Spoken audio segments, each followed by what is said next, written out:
Ceci est l'histoire de Yun Chen. Il y a 70 ans, un grand événement a tout changé. Le jeu Divine Dominio est sorti et des centaines de millions de personnes jouaient. Le monde réel et le monde de son jeu vidéo ont fusionné et la vie a drastiquement changé. Tout est maintenant comme un jeu. Les niveaux, les skills, les équipements, etc. sont maintenant devenus un moyen d'évaluer les gens. Quand les gens montent de niveau, leur corps devient plus puissant et ils ont de meilleurs skills. Mais à cause de cela, le monde ne sera plus jamais en paix. Les monstres du jeu sont toujours en train de faire régner le chaos. C'est un monde très intéressant pour Yun Chen. De nombreux joueurs n'ont pas choisi de commencer par la race humaine, mais ont choisi des elfes, des orques, des nains entre autres. Plus tard, lorsque le jeu a coïncidé avec la réalité, ces lignées ont également fusionné avec les joueurs au fil du temps. De nombreuses personnes avec des lignées spéciales ont épousé des gens ordinaires, créant ainsi des humains avec des lignées spéciales. Non seulement le système de classe et de donjons, mais aussi la grande carte du jeu et les PNJ et les monstres se sont intégrés à la réalité. Cela a conduit à l'expansion de la Terre, rendant la typographie du monde très différente de ce qu'elle était. Il est à l'école quand il apprend qu'il y a un gars qui se vante d'avoir changé de classe pour devenir un invocateur et a eu un contrat avec 3 bêtes. Donc il dit aux gens de rejoindre son équipe pour qu'il les supporte pendant l'examen. Cela fait seulement 3 ans que notre protagoniste Yun Chen est arrivé dans ce monde. Un professeur appelé Jin Chang est arrivé en courant dans sa classe pour demander à Yun Chen pourquoi il n'a pas changé de classe pour se préparer à l'examen de demain. Il est très anxieux à ce sujet et lui demande s'il compte rester en errant sans classe. Pour le professeur, s'il ne choisit pas une classe, il ne pourra pas avoir un bon score à l'examen car ce ne sont que des skills de base pas très puissants que tu obtiens sans avoir de classe. Cependant, Yun Chen se fout complètement de l'avis de son prof et pense pouvoir être numéro 1 sans même avoir une classe, car il a déjà l'aide d'un système secret rien qu'à lui, qui lui attribue des skills quoi qu'il fasse, en s'entraînant, squat, pompe, course, son système lui fait carrément son programme d'entraînement, son système c'est Thibaut InShape. Réveille-toi putain de merde, rien à foutre de ta dépression, rien à foutre de tes excuses, rien à foutre de ton petit cœur brisé. BOOM! Son système donc lui envoie comme des missions tous les jours. On est dans un bail un peu à la solo leveling. Son prof l'avait justement prévenu que les plus gros points faibles pour une personne sans classe est qu'il a beaucoup de skills, mais pas assez de points de skills pour les utiliser. Mais pour le coup, c'est pas son cas, car avec son action replay, bon faut le dire, son système c'est un peu un hack du jeu quoi. S'il complète ses missions journalières avec son système, il aura tous les skills au max. Son système lui plaît beaucoup et il sait l'utiliser. Il a pour habitude de rajouter à chaque fois 2 points dans chaque catégorie. Attaque magique, défense, etc. Le jour suivant, le lieu de rendez-vous était Palassa, où l'examen allait commencer. Le professeur Jin dit à Yun Chen que les donjons ont un total de 3 difficultés. Quand le donjon ouvrira, l'examen pourra commencer. Plus il prendra une difficulté élevée, plus il aura un score élevé. Et plus sa team sera petite, plus il aura de points. Le professeur a alors prévenu tout le monde avant de commencer de ne pas se surestimer, car les monstres à l'intérieur des donjons sont réels. Et si on meurt dedans, on meurt pour de vrai. À l'examen, c'est pas de la merde, hein, c'est encore pire que l'examen de Chunin. Les portes sont alors ouvertes et l'examen pouvait commencer. La plupart des groupes avaient choisi de partir en bande pour avoir plus de chances de survie. Seules les classes de Rocket ont décidé de partir seules. Et petit à petit, des gens ont commencé à remarquer une personne qui n'est pas de la classe Rocket partir seule. C'était Yun Chen, notre protagoniste, qui avait choisi la difficulté appelée Cauchemar. Ouais, rien que ça. Et en solo et sans classe, ce qui surprend tout le monde. Il avait beaucoup d'armes avec lui pour combler son manque de classe. Les gens le considérèrent alors comme un gros débile. Et son prof s'est énormément énervé quand il a vu ça, car il pensait vraiment que Yun Chen allait l'écouter. À cause de ça, le directeur demande alors une explication au professeur. Et le professeur, en panique, dit alors qu'il est tellement fort qu'il n'a pas besoin de classe, même s'il ne pensait pas un seul mot de ce qu'il disait. En tout cas, Yun Chen, même s'il est sûr de lui, a quand même des frissons d'être parti tout seul dans la difficulté maximale. Mais il a un équipement vraiment complet. Épée, pistolet, sabre, gants, bref, beaucoup d'armes et plein de skills. Il va voir s'il est apte à tout utiliser dans le niveau Nightmare, car dans cette difficulté, beaucoup de personnes sont mortes les années passées. Les gens regardent toujours étonnés Yun Chen courir dans le donjon. Ouais, je pense que vous avez capté, mais Yun Chen c'est un prouveur le mec. Il vit complètement pour les caméras. Il va dans le pire donjon tout seul sans classe. Et il court normal comme s'il faisait un 5. Les premiers ennemis qu'a croisé Yun Chen étaient un groupe de gobelins. Et en utilisant ses skills de magie novice, sa boule de feu a créé une énorme explosion qui entraînera dans la mort la plupart des gobelins du groupe en un seul coup. Le public est resté bouche bée par le pouvoir qu'il a donné à ce skill de base. C'était même plus puissant que ce que pouvaient faire des mages. Ensuite, il dégaina son épée et un bâton qui pouvait être aussi utilisé comme une épée. Ouais, toujours plus prouvé, hein. Allez, go se battre avec un bâton maintenant. En tout cas, ça lui suffira pour en finir avec les gobelins restants. Même ses skills à l'épée étaient beaucoup trop forts. Le public a applaudi pour Yun Chen qui a un niveau équivalent à la fois à un mage, à un assassin et à un manieur d'épée. C'est impressionnant que Yun Chen puisse courir aussi vite en portant autant d'équipements. Mais Yun Chen sait que c'est normal. Avec tous les points qu'il a mis en endurance et en vitesse avec son système, il pouvait soulever des montagnes. Le directeur commence alors à nous expliquer que seuls quelques-uns peuvent éveiller une capacité de talent. Et en fonction du talent, le choix de la classe est également affecté. Ceux qui éveillent des talents magiques choisiront des classes liées à la magie. Et ceux qui éveillent des talents de guerrier choisiront épéiste ou assassin. Il y a aussi des talents pour la vie quotidienne comme cuisiner ou nettoyer. Même si ce sont des types de talents plus souvent éveillés par les femmes. La place de la femme, c'est la cuisine.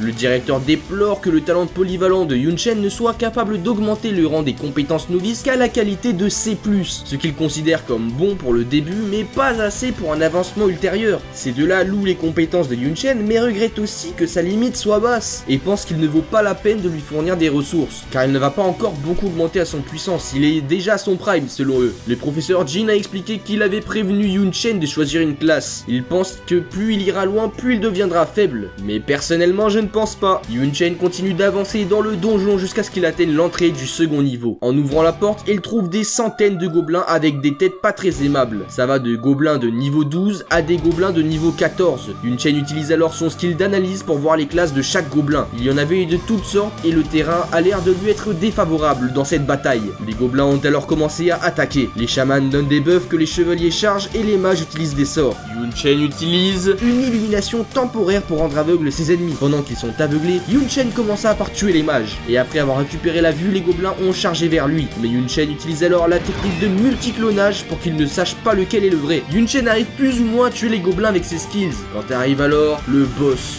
dans son mode berserker. Mais Yun Chen pense que ce n'est pas encore le moment de tuer le boss. Il utilise alors l'élément de l'eau. À ce moment-là, le live qui retransmettait le combat de Yun Chen s'est arrêté pour le public qui s'est énervé car ils voulaient tous voir le combat de Yun Chen. Mais les diffuseurs ont pensé que Yun Chen avait déjà été diffusé assez longtemps et qu'il fallait laisser les autres participants être vus aussi. Mais un de leurs collègues a décidé qu'il était mieux malgré tout de continuer à montrer les exploits de Yun Chen car il était très populaire chez les gens et qu'il ramenait de l'audience. Yun Chen est alors de retour sur les écrans, mais au moment où il était de retour, il avait déjà invoqué 3 monstres d'eau qui allaient s'occuper des gobelins pendant que Yun Chen allait s'occuper du boss. Yun Chen savait que ça ne serait pas facile de battre un boss de niveau Nightmare s'il n'utilise pas de technique ou de stratégie, mais il savait déjà quelle attaque allait faire le boss. C'est pourquoi il a utilisé ses skills de piège pour le bloquer sur place pour quelques secondes. Et pendant qu'il était immobilisé, il a envoyé plein de boules de feu dans sa gueule. Mais même après avoir fait ça, Yun Chen savait que ça ne suffirait pas pour le tuer et cria au boss d'arrêter de faire semblant d'être mort. Le boss voulait alors activer sa capacité spéciale, mais Yun Chen n'allait pas le laisser faire. Il lui donne quelques coups de fouet, puis il utilise des balles de glace qui causent des dégâts et réduisent la vitesse de déplacement de 35% en frappant à plusieurs reprises le boss, puis combinant une flèche d'eau et des balles d'eau. Il ne le laisse même pas le temps de respirer. On peut même dire que c'est un miracle que le boss soit encore en un seul morceau. Il n'a pas été capable d'infliger le moindre dommage à Yun Chen avant sa mort. Le combo de Yun Chen a encore impressionné tout le monde. L'issue du combat a été décidée avant même qu'il commence. Le boss n'avait aucune chance. Yun Chen a su utiliser intelligemment ses skills en les combinant pour en venir à bout. La combinaison de feu et de l'électricité ont provoqué la paralysation du boss, et si tu rajoutes à ça la réduction de vitesse, il ne peut rien faire, selon ce qu'ont analysé les professionnels. Le détail le plus important est que Yun Chen a retenu les autres gobelins, c'était la clé de la victoire. Ce gars n'a donc plus d'autre choix que d'admettre que Yun Chen, malgré le fait qu'il ne soit pas professionnel, a autant de compétences qu'un professionnel. Ils ont ensuite dit au professeur Jin qu'avec les skills de Yun Chen, il peut facilement rentrer dans le top 5 de la province et a une chance de battre le record de l'école. Le directeur pense que Yun Chen va sans aucun doute arriver dans le top 3 et va aider l'école à être reconnue. Pause. Si t'es encore là, j'imagine que tu kiffes vraiment la vidéo et ça me fait super plaisir. Merci beaucoup. Alors hésite vraiment pas à me donner de la force en mettant un like. À 600 likes, je sors la partie 2. Et mets en commentaire le mot foutriqué pour que je sache que t'es arrivé jusque là. La performance de Yun Chen est telle que des gens comme cette fille qui pensent que n'avoir aucune classe est cool peuvent désormais s'appuyer sur lui pour prouver qu'il est possible de devenir fort sans classe. Cette fille ne veut pas devenir magicienne car elle veut copier Yun Chen, mais son prof l'a vite ramené à la réalité et l'a disputé en lui disant qu'elle ne serait jamais capable de copier un tel talent sans aucune classe et lui demande de commencer à penser de façon réaliste. Ce qu'elle ne sait pas, c'est qu'il a un cheat code, Yun Chen. Ses profs terminant en lui rappelant que ceci n'est pas un jeu mais la réalité et que faire des choses comme Yun Chen c'est du suicide. Ils peuvent seulement apprendre de lui mais en aucun cas le copier. Après avoir déjà fait grande sensation, Yun Chen ne prend aucune minute de répit et va directement au prochain niveau. Le directeur dit alors au professeur professeur que c'est vraiment imprudent de se précipiter autant. Les autres étudiants ne sont même pas encore rentrés dans la salle du premier boss et Yun Chen a beaucoup de temps pour finir l'examen. Jin mentionne alors la probabilité que Yun Chen veut aller aussi vite pour le temps record qui fait partie des points attribués. Le professeur de la fille se lamente en disant que Yun Chen va sûrement mourir en agissant de la sorte. Mais il admet que Yun Chen a beaucoup de talent, mais il pense qu'il ne pourra sûrement pas finir le donjon car il a déjà utilisé beaucoup de mana et il ne doit pas lui en rester beaucoup. Surtout que les monstres faciles sont désormais derrière lui. Il ne reste plus que des monstres de très haut niveau. Les bêtes invoquées de Yun Chen allaient bientôt disparaître, donc il doit finir avant que ça n'arrive. Les gobelins de haut niveau attaquent Yun Chen avec de la magie, mais il envoie des bêtes invoquées pour bloquer l'attaque, et ainsi le combat a pu commencer. Yun Chen n'avait peut-être plus de mana, mais il avait encore des guns. Le directeur mentionna que Yun Chen utilisait la classe de tireur divin, ayant un tir rapide, balle critique, rechargement rapide, balle explosive, tir aérien et bien d'autres. Il a les compétences de rang les plus novices parmi toutes les classes et est connu comme la classe la plus compliquée. Le premier tir a atteint la cible en utilisant la tête chercheuse, une compétence avec l'intention de tuer en utilisant la diapositive de compétence novice du flingueur divin. Yun Chen esquive les attaques des gobelins et répond par un tir rapide de feu. À un moment donné, il semble acculé par les attaques, mais se déplace rapidement et utilise une balle critique à rechargement rapide et une balle explosive, tire sur les gobelins en les touchant chacun à la tête. Le public était ravi de la performance que Yun Chen donnait, il avait toutes les filles à ses pieds. Ses profs n'a pas d'autre choix que de ravaler ses mots et admettre le génie de Yun Chen. Il n'avait jamais vu un génie pareil avant. Le directeur qui disait qu'il ne finirait pas le donjon vivant, dit maintenant qu'il est intelligent et courageux. Mais ce mec trouve quelque chose de bizarre. Yun Chen n'a utilisé aucune potion, et selon les règles de l'examen, les étudiants ont justement le droit d'en utiliser. Jin mentionne alors le fait que Yun Chen n'a peut-être pas utilisé de potion car il a tout simplement même plus de place pour en prendre avec lui. Il a tellement d'armes à porter, Yun Chen commence à bouger encore vers le prochain niveau. Mais Yun a trop utilisé ses pistolets, donc maintenant, ils sont inutiles pour lui. Mais ils lui auront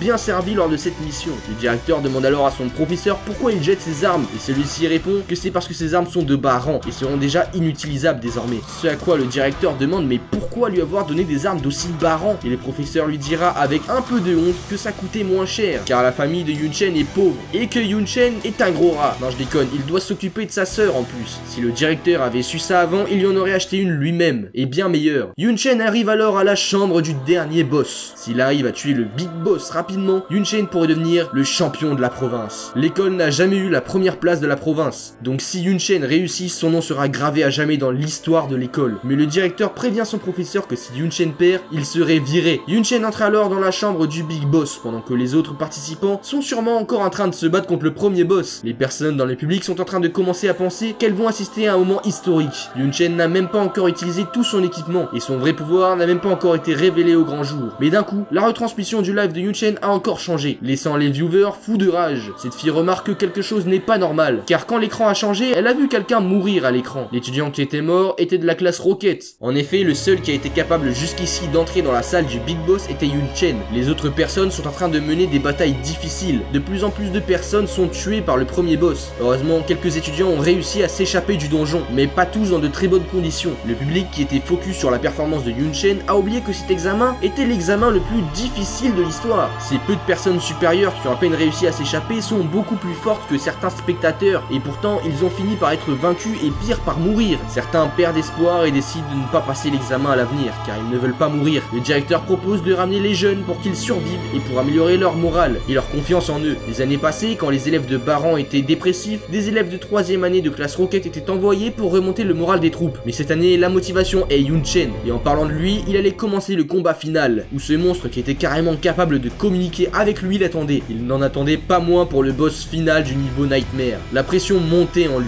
C'était la première fois que Yun Chen allait affronter un monstre aussi fort et impressionnant. C'est dommage, car ce n'est pas à la hauteur de Yun Chen qui utilise alors Blood Burst, une compétence qui augmente tous les attributs de 80% pendant 20 secondes. Seulement, après ces 20 secondes, il entrera dans un état faible, où tous les attributs chutent de 75%.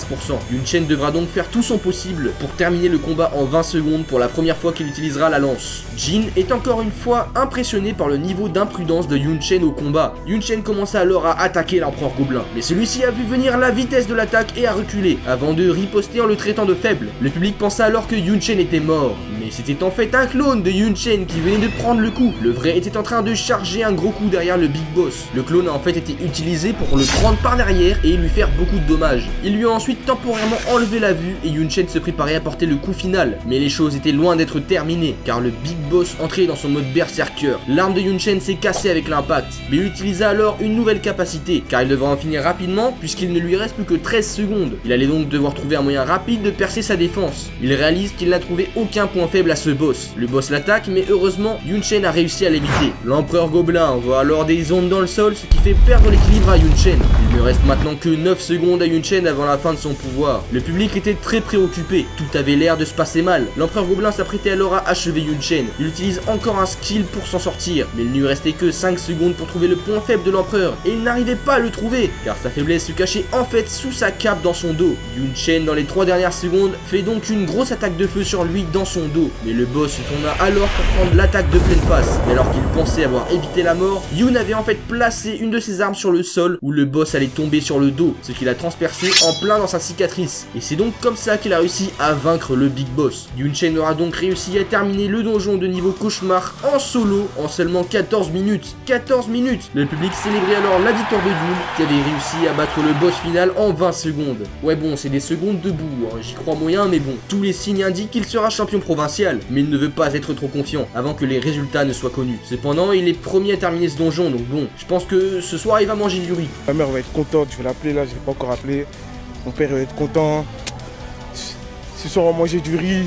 Pour avoir terminé le donjon, il se verra tout de même accorder un talent d'accomplissement. Il pourra choisir entre des lancers rapides qui raccourcissent considérablement le temps d'incantation magique, une aura d'attaque qui augmente la vitesse d'attaque de 30% et chaque troisième attaque causera 80 dégâts supplémentaires, et finalement la dernière, lorsqu'il est gravement blessé, il obtiendra une augmentation d'attaque de 100 et un bonus de vitesse d'attaque. Compte tenu de la façon dont il se bat, Yun Chen choisit le premier, les lancers rapides d'incantation magique. Puis il jette un œil aux effets du nouvel équipement qui lui a été donné, qui sont tous de niveau or, beaucoup plus fort que le fer noir. L'ensemble de la forêt verte, qui est son équipement, lui donne une capacité passive après 5 secondes hors combat. Il obtiendra une récupération continue de mana, de santé et de l'endurance. C'est un bon équipement s'il affronte à nouveau le seigneur gobelin. Il est convaincu qu'il pourra le vaincre en 5 secondes, le temps d'une bonne baise quoi. Yun Chen revient alors du donjon où il est accueilli par tout le monde, presque en dieu. Le directeur salue Yun Chen et le félicite, puis avec le professeur Jin, ils prennent une photo. Le directeur lui dit que les résultats de l'examen seront publiés dans quelques jours. Quelques instants plus tard, la voiture de luxe du directeur arrive pour amener Yun Chen à la maison. Le directeur dit à Yun Chen qu'il estime que le pire résultat qu'il peut obtenir est le top 3 de la province. Il ajoute également que lorsque les résultats seront annoncés, il y aura des récompenses pour les gagnants. Yun Chen quant à lui retourne dans sa maison où il est attendu par sa petite sœur qui le félicite avec un dîner. Pause. Putain, t'es encore là? Toi t'es vraiment un bon. Oublie pas de t'abonner frérot si tu veux voir la suite à 600 likes. Mets-moi en commentaire le mot cacostomy pour que je sache que t'es arrivé jusque là. Je te mettrai la définition du mot foutrigué et cacostomy en fin de vidéo si ça t'intrigue. En effet, leur père était mort il y a de ça 10 ans, pendant la grande invasion du roi des orques.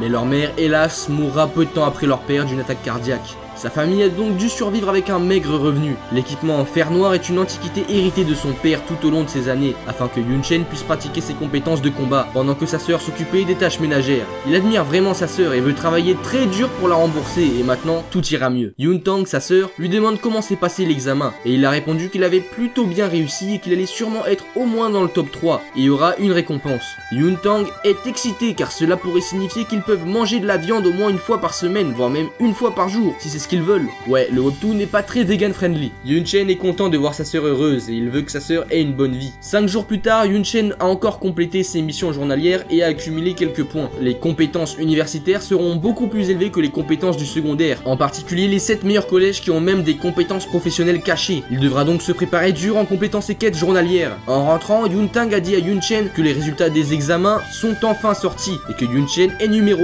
1 de la province. Yun Chen ne le savait pas car il était dehors sans son téléphone. Quand il ouvre alors son téléphone, il voit qu'il a beaucoup d'appels manqués du directeur. Il se fait d'ailleurs encore appeler par le directeur et il décroche. Le directeur lui dit alors de venir au bureau dans l'après-midi, car le département d'admission va venir. Yun Chen pourra alors choisir une université. C'est fou quand on repense qu'il y a 3 ans plus tôt dans la salle de test de talent, quand Yun Chen a touché le cristal, il a été révélé que le talent de Yun Chen était la polyvalence. Tout le monde s'était moqué de lui car il pensait que polyvalence était un talent nul à chier. Le professeur Jin dit alors à Yun de ne pas s'inquiéter, car le talent ne détermine pas pas tout. Il lui a même demandé d'oublier qu'il avait ce talent jusqu'à ce qu'il change de classe. Le fait qu'il ait reçu le talent polyvalence ne convenait pas au début à Yun Chen. Il s'est senti dévasté car il pensait que son talent n'aurait aucun avenir. Mais c'est après qu'est venue cette fenêtre qui lui offrait un système de progression avec des quêtes journalières. Ce système lui a alors fait comprendre qu'il allait faire de ce talent le talent le plus fort du monde. Yun Chen n'aurait jamais pensé qu'il aurait un tel système, mais cela ne l'encourageait pas trop car il était destiné à être moins doué que les autres. Le système lui a alors expliqué que la classe à laquelle il était lié avec ce système était en fait sans classe. Aujourd'hui, il n'a toujours pas de classe, mais il est devenu le champion de la province et se demande quel sera le prix qu'il recevra du système. Le talent polyvalent de Yun Chen est mis à niveau. Il est maintenant plus fort et toutes ses compétences sont améliorées de 3 niveaux. Il a obtenu quelques autres choses, ce sont le flash divin de compétences de classe S, un élément de niveau divin, une croix de renaissance et un nouveau talent super auto-guérison. Une récompense complètement incroyable. C'est sans compter les points d'attribut et de compétences. Son talent a été grandement amélioré et la limite a été augmentée. Les compétences de débutant n'avaient à l'origine que la puissance du niveau bas, pouvant tout au plus atteindre le niveau C+. Mais maintenant elles peuvent monter jusqu'au niveau B+. L'item croix de renaissance fonctionne même après la mort du possesseur de la croix. Elle sera consommée en lieu sûr pour renaître et ce sera donc comme une seconde vie. Yun Tang dit à son frère qu'il y a une agitation à l'extérieur et une nouvelle était arrivée, le département de l'éducation lui donnera de l'argent. Yun Chen est alors prévenu que d'autres compagnies allaient peut-être essayer de prendre l'avantage de son nom pour se faire de la publicité. Il est mis au courant que le bureau de l'éducation l'attend à l'école. Sur son trajet pour aller à l'école, il aperçoit beaucoup d'intervieweurs qui interviewent des gens qui étaient dans le même niveau que Yun Chen. Il doit donc se faire discret avec un déguisement, sinon il ne pourra même pas entrer dans l'école. Et il craint que sa maison soit maintenant entourée de journalistes. Dans la salle de réunion, il y avait des gens de la meilleure université du pays, avec l'intention de voir Yun Chen. Le professeur de Kinga University Admissions Office n'aime pas l'idée que Yun Chen n'ait pas de classe. Puis, il continue de dire du mal de ceux qui n'ont pas de classe et il semble qu'il ne changera pas d'avis. Un étudiant de Kingda nommé Tian Yuanju mentionne que le collège de Dongyan est un lieu de campagne pure, une petite école moisie. Ces deux-là continuent de rabaisser Yun Chen et disent qu'il a profité d'un échec à l'examen d'entrée. Le professeur Jin intervient pour les faire arrêter de dire du mal de Yun Chen. Cette fille mentionne que Yun Chen pourrait aller à l'université de Dongyan dans la province. Alors elle demande au professeur Jin d'arrêter de parler comme si c'était la seule option disponible pour Yun Chen d'aller à la meilleure université. Ils disent alors qu'ils sont bien là pour recruter mais qu'ils sont conscients qu'il y a sûrement eu un problème technique lors de l'examen pour que Yun Chen gagne sans aucune classe. C'est à ce moment que Yun Chen entre dans la pièce. Il veut prouver à tout le monde qu'il n'y a pas d'erreur. Yun Chen a tout entendu de l'extérieur. Il se tient devant ce mec et le défie pour prouver qu'il n'a pas triché. Yun dit que s'il ne parvient pas à le battre avec seulement 5 attaques, cela signifiera sa défaite. Tout le monde se moque de lui mais il finit par accepter le défi. Jin dit à Yun Chen de ne pas s'emballer car l'université de Kingda est l'une des meilleures et que ce type y est depuis 1 an. Il doit donc avoir acquis de puissantes compétences. Ainsi, le gars lui dit que c'est trop tard pour regretter. Il ne peut plus revenir en arrière. Jin pense à quel point Yun Chen est impulsif. Son adversaire est niveau 19 alors qu'il n'est que niveau 13. C'est un énorme désavantage. Mais bref, allons maintenant à la salle des sports où aura lieu l'épreuve de force. Tout ce que ce gars a à faire est de résister à 5 attaques de Yun Chen. À ce stade, le directeur et Jin ne peuvent qu'attendre que Yun les surprenne. Ce mec est un mage de première classe et se moque de Yun pour avoir essayé de vouloir le confronter avec une épée de bâton. Yun lui dit que la lame de l'épée est endommagée, il ne peut donc utiliser que le manche qui est un bâton. Mais cela suffira contre lui. Il se fâche alors contre l'arrogance de Yun, alors il prépare son attaque en utilisant l'accélération du lancer. Il pense que Yun ne pourra pas se défendre contre son attaque, mais il se trompe, car avant de terminer son attaque, Yun lui a déjà lancé une boule de feu. La compétence de lancement de Yun dépasse de loin celle de Yeonju, et il doit interrompre son lancement pour utiliser un sort de défense. Mais le bouclier magique qu'il a utilisé commence à se briser en recevant toutes les boules de feu que Yun Chen lui a lancées. C'était suffisant pour mettre fin au combat. Yun est sorti vainqueur. Tout indiquait maintenant qu'un étudiant de Kingda n'est pas assez puissant contre Yun. Jin est surpris car le combat n'a même pas duré 2 secondes. Il a utilisé les compétences de mage pour vaincre instantanément un mage de niveau 19. Les autres personnes des autres collèges eurent l'air surpris. La couleur des boules de feu de Yun Chen était violette. Il a donc beaucoup de puissance, il a dépassé le niveau de la compétence normale. Ils sont surpris car dans le CV de Yun Chen, il est dit que son talent magique ne lui a permis que des compétences de niveau C+. Bien sûr, c'était avant qu'il ne reçoive la récompense du système. Le directeur sait déjà que le talent de Yun Chen a évolué. Lui, il a menti sur son CV, mais en mettant moins que ce qu'il sait faire, pas comme toi. Cette fille était plus qu'étonnée. Le point faible de ceux sans classe est qu'ils ont une limite très basse, et avec le temps, le gap entre les compétences novices et les compétences avancées devient de plus en plus grand. Mais tout indiquait que la limite de Yun Chen peut augmenter. C'est un génie du combat. Les présidents des universités se battaient alors pour que Yun Chen rejoigne l'un d'eux. Le président de l'université Kingda, cependant, Awa, a continuer avec l'attitude de dégoût et a continué à rabaisser Yoon, même si Yoon venait de balayer le sol avec l'un de ses étudiants. Par ego, l'université de Kingda n'a même pas voulu donner le visage pour pouvoir recruter Yoon. Alors AEA finit par partir honteuse sans se soucier de son propre élève. Cette fille demande à Yoon Chen de rejoindre l'université de Jiangin. Elle promet de lui donner le livre de compétences de toutes les professions. Ces livres ne sont pas seulement limités à notre pays mais aussi à d'autres pays, comme les classes propres des pays occidentaux par exemple. Elle ajoute qu'après l'entrée de Yoon Chen, tant qu'il aura de bonnes notes, elle le récompensera avec des compétences de bas niveau, des professions cachées, et elle lui donnera accès à l'atelier d'alchimie de cette université, et se chargera de fabriquer une arme spécifique pour lui. Quelqu'un sans classe doit utiliser une arme multiforme. Les représentants d'autres universités s'étonnent. Jiangin utilisera beaucoup de ressources pour prendre Yoon Chen. Tout ce qu'ils offrent à Yoon est non seulement incroyablement rare, mais aussi des choses qui conviennent parfaitement à quelqu'un sans classe. Yoon Chen a déjà une décision claire. Il a clairement choisi cette université. Comment va se passer son intégration à l'université et à quel point va-t-il donc s'améliorer? Vous le saurez peut-être dans la partie 2. À 600 likes, je sors la partie 2. J'espère que cette vidéo vous aura plu. Si c'est le cas, n'hésitez pas à la liker, à vous abonner. Et moi sur ce, je vous dis à la prochaine.